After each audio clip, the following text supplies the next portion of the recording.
पूरा उत्तर प्रदेश ने जो कमाल किया है, मोदी के विजय रथ को रोक दिया है। अल्पमत में आ गए हैं, खेला हो बे। देखिए, किसी भी कीमत पे शपथ ग्रहण नहीं होने जा रहा है। जो सौदेबाजी कर रहा है नीतीश कुमार जी और चंद्रबाबू नायडू, उन्हीं के घर में बगावत हो गई है। नायडू साहब तो है नहीं, उनकी वहाँ बनने वाली नहीं है, क्योंकि उन्होंने साफ कहा कि मैं अमित शाह को किसी मंत्रालय में नहीं देखना चाहता। तो बिना अमित शाह के जो है नरेंद्र दामोदर दास मोदी और फराजा बाबू अधूरे, ये पूरे हारे हैं। अयोध्या में तो राम जी का श्राप लगा है, कहा हमारी पूजा की जा सकती है लेकिन हमारे नाम का व्यापार नहीं। अब मैं दावे के साथ कह रहा हूँ, नरेंद्र मोदी, अमित शाह और भाजपाइयों का सत्यानाश होगा। जिसने भी अयोध्या छेड़ा है वो ट्रेन से नहीं रहा। जान रहे, अपनी दशा जान रहे कि सरकार हमारी गिर जाए, पार्लियामेंट में बहुमत नहीं सिद्ध कर पाएंगे, आया राम गया राम हो जाएंगे।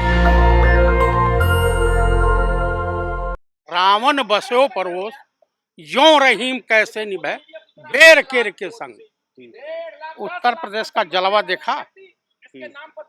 उत्तर प्रदेश में फाइटर होते हैं, वो चित्तू पांडे की धरती है, वो मंगल पांडे की धरती है, वो चंद्रशेखर आजाद की धरती है, वीर जवाहर की धरती है।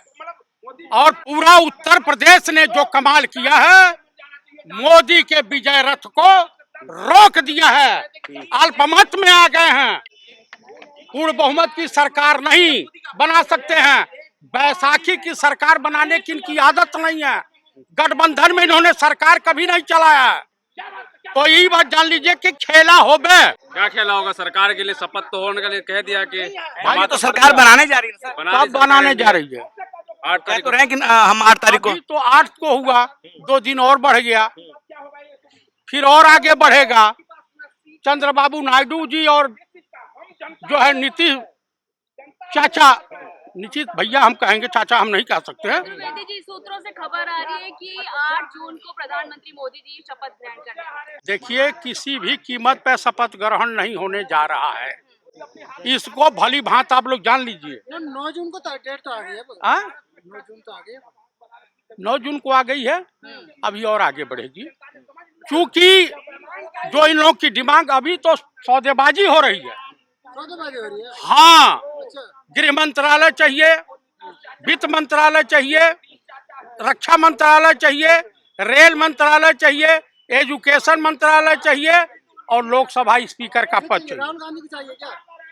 नहीं, जो सौदेबाजी कर रहा है कौन कर रहा है? नीतीश कुमार जी और चंद्रबाबू नायडू, अच्छा। वो भी देख रहे हैं कि इसने कितनी बार किसको परेशान किया है। ईडी, सीबीआई, इनकम टैक्स के मार्फत कम बेइज्जत किया है चंद्रबाबू नायडू को, कम बेइज्जत किया है नीतीश कुमार को। सब गए थे, तो कांग्रेस भी खरीद रही है क्या सांसद?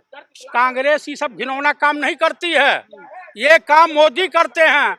सरकार खरीदते हैं, विधायक खरीदते हैं, एमपी खरीदते हैं, लेकिन इस बार जो है ये नहीं होने जा रहा। उन्हीं के घर में बगावत हो गई है। तो देश को गुमराह क्यों कर रहे हैं फिर? हम मैं- बना रहे सरकार। अरे भाई, तुम सब कहें भाई, आपका शपथ ग्रहण समारोह टल गया, बड़े जल्दी में थे कि तुरंत बन जाए। अच्छा, नीतीश जी को लेके आप कह रहे हैं कि भरोसा उन पे नहीं किया जा सकता है, इधर आ जाएंगे तो आप लोग कैसे भरोसा करेंगे? मैंने ये नहीं कहा कि इधर आ जाएं, वो हमारे साथ तो है नहीं, इंडिया गठबंधन का हिस्सा तो है नहीं, किसी जमाने में थे। नायडू साहब तो है नहीं, उनकी वहाँ बनने वाली नहीं है, क्योंकि उन्होंने साफ कहा कि मैं अमित शाह को किसी मंत्रालय में नहीं देखना चाहता। तो बिना अमित शाह के जो है नरेंद्र दामोदर दास मोदी और फराजा बाबू अधूरे। शेयर मार्केट को लेकर बहुत बड़ा आरोप लगा है राहुल गांधी ने कि 3 तारीख को डायरेक्ट अमित शाह ने, गृह मंत्री जो हैं और प्रधानमंत्री मोदी ने शेयर खरीदने को कहा था, और 4 तारीख के बाद जो एग्जिट पोल के बाद जब नतीजा आया तो शेयर मार्केट धड़ाम से गिर गया है। देखिए, मेरे कहने का अभिप्राय ये है, जो पंडित राहुल गांधी ने प्रश्न उठाया है वो लाजमी है। देश के तमाम हिस्सों के लगभग 5 करोड़ परिवार के पैसे डूबे, समझ रहे हैं, और उसके लिए गुनाहगार जितने एग्जिट पोल वाले हैं, जितने टीवी चैनल वाले हैं, नरेंद्र मोदी हैं, अमित शाह हैं। जब आईबी रिपोर्ट आ गई थी कि अब 220 से ज्यादा जा ही नहीं रहे हो, तो कहां सरकार बन रही थी? काहे 400 पार दिखा रहे थे? काहे देश की जनता को गुमराह कर रहे थे? क्या मतलब था? जो बंद डब्बे में था फैसला, जनता का जनादेश, उस पे अब देशवासियों को काहे गुमराह कर रहे थे? किस लिए गुमराह कर रहे थे? वो कौन गुप्ता था भोकर भोकर के रो रहा था? प्रदीप गुप्ता। उसको तो तुरंत जेल भेजना चाहिए और पेट्रोल मच्छर मार तेल उसको 3rd डिग्री करना चाहिए। क्या कहें, स्मृति ईरानी भी हार गए और अयोध्या भी हार गए। भैया देखिए, जितने धार्मिक स्थल है सब हार गए। ये पूरे हारे हैं। अयोध्या में तो राम जी का श्राप लगा है। कहा हमारी पूजा की जा सकती है लेकिन हमारे नाम का व्यापार नहीं।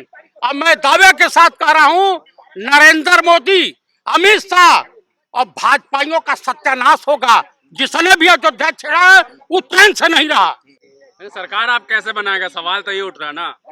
भैया देखते जाइए, आपको क्या याद दिखाएं, क्या दिखाना चाह रहे हैं आप? आपको 13 दिन क्यों टल रहा है? अरे भाई सुन लीजिए, 13 दिन की अटल बिहारी वाजपेयी की सरकार याद है? टाला जा रहा है। अरे तब आप कच्छा पहन के घूम रहे होंगे। 13 दिन की जो अटल बिहारी वाजपेयी की सरकार याद है? 13 दिन की। उसके बाद किसकी सरकार बने थी? मोर्चा की। देवगौड़ा पीएम बने थे। उसके बाद नीतीश कुमार गुजराल बने थे। उसी टाइप की सरकार बनेगी। अभी कौन बनेगा? उसी टाइप की एक मोर्चे की सरकार बनेगी। कांग्रेस बाहर से समर्थन देगी। वर्तमान समय में जो देरी हो रही है उससे संबंधित सवाल। वो जान रहे हैं, अपनी दशा जान रहे हैं कि सरकार हमारी गिर जाएगी। हम भी जो है 13 दिन 10 दिन में पार्लियामेंट में बहुमत नहीं सिद्ध कर पाएंगे।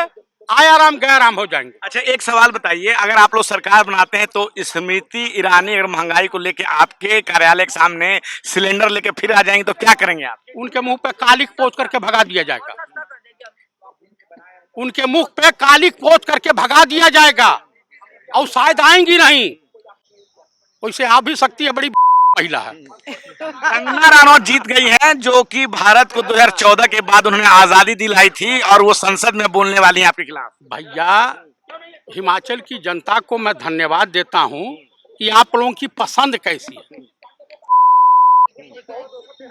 वो सांसद है ना, बात उसको जब इतना नहीं वो हम कौन सा नशाऊ करती हैं, भांग खाती हैं कि वो अफीम चाटती हैं कि वो 2014 में वो आजादी दिलवाई। 2014 में आजादी मिली थी।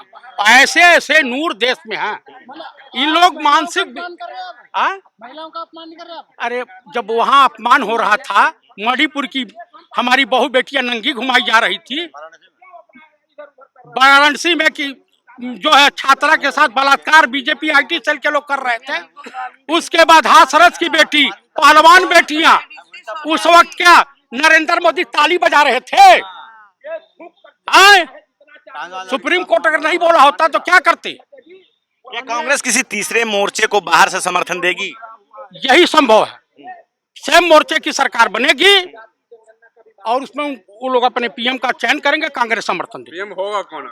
अब पता नहीं कौन होगा। चलिए, नीतीश कुमार हो सकता है, चंद्रबाबू नायडू। तो आपने सुना जो कांग्रेस कार्यालय पे चतुर्वेदी जी हैं, तो इस बात का दावा कर रहे हैं कि तीसरा एक मोर्चा बनने वाला है और कांग्रेस उसे बाहर से समर्थन देगी। कांग्रेस ने जो है निर्णय लिया है कि बाहर से समर्थन दिया जाएगा तीसरे मोर्चे को और मिल बैठ के PM के पद पे चर्चा होगी। और अभी लगातार चर्चाएं चल रही है, चर्चाओं का दौर जारी है। क्या है आपकी राय? आप अपनी राय कमेंट पे जरूर बताएं। मैं रंजय कुमार, कैमरामैन आशीष के साथ नेशनल दस्तक। धन्यवाद। नेशनल दस्तक की आपसे गुजारिश है कि अगर इसको बचाना चाहते हैं तो नेशनल दस्तक को सब्सक्राइब करने के लिए रेड कलर के सब्सक्राइब बटन को दबाएं, फिर बेल आइकन की घंटी दबाएं। नेशनल दस्तक को बचाने के लिए बहुत जरूरी है कि हर खबर को शेयर करें, लाइक करें, कमेंट जरूर करें।